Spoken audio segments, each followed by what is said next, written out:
Thank you, Scott. Hello, everybody. Howdy, y'all. My midlife crisis started years ago when I went on a 3-week vacation to Spain.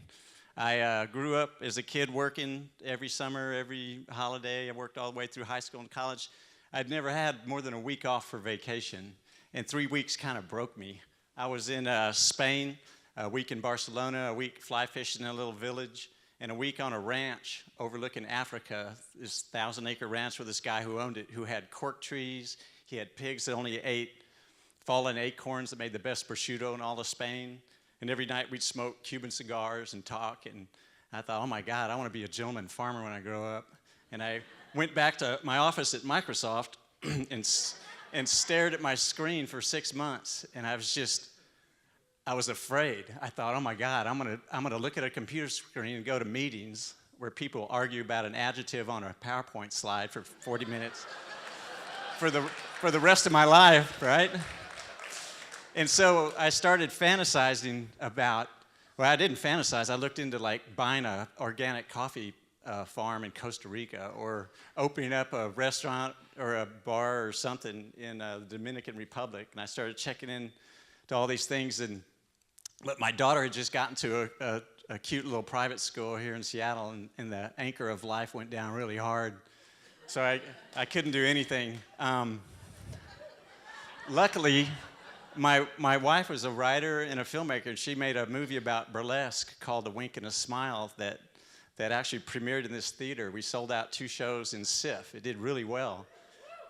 So I quit Microsoft and moved to LA and became a movie producer. They had a 10-week program in becoming a movie producer that I discovered. And I thought, what the hell? So I went there and actually got a deal for the film. It opened in theaters in New York and LA, and little theaters, Northwest Film Forum kind of places. Didn't make any money, spent a lot of money. Came back to Microsoft as a consultant in places like that. And then I discovered barbecue summer camp.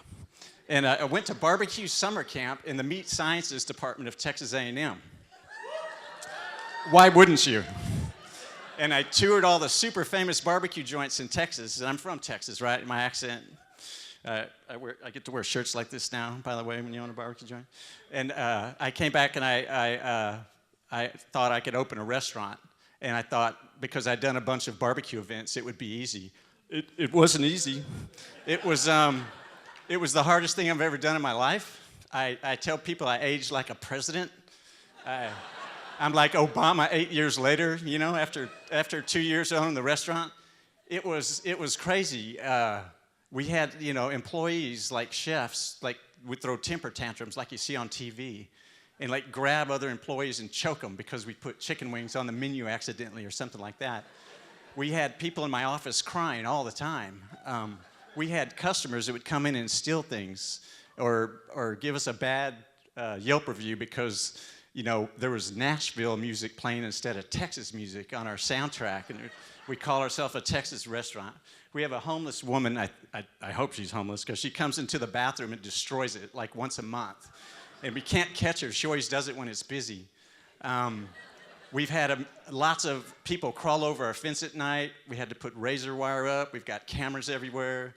I'd lay in bed at night with just total anxiety attacks about, who to fire next and stuff like that. It was a nightmare. And then it wasn't. All of a sudden, it kind of calmed down. The employees kind of calmed down. The building stopped exploding. Ethan Stoll, who's a local restaurant guy, told me, he says, yeah, you get thick skin after a couple of years, don't you? I said, yeah, you kind of do. I mean, the second time the cops pulled one of my employees out of the kitchen and arrested him for breaking parole, I was like, okay, Johnny won't be in on Monday, y'all. I got used to it. You get used to it. And,